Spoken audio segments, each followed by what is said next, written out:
Het is een beeld dat je deze dagen overal in de provincie zag.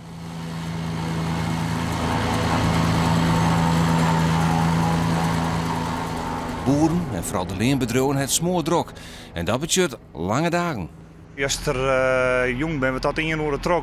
Voor mijn jaar of 6 ben we er weer uitgegaan. Dus het werd jong, ik was wel laat. Zeg even wat terug heel dit, hè? Maar het bent drokke tien dus. Ja. Zit gewas maar toch even voor de bui van het land al wat heel kan. Dus daar werken we voor. Want de boeren willen het gas graag droog binnen hebben. Dat is weer beter voor de kwaliteit van de kuil. En dan lezen we zelfs nog die fikse buien op een loer.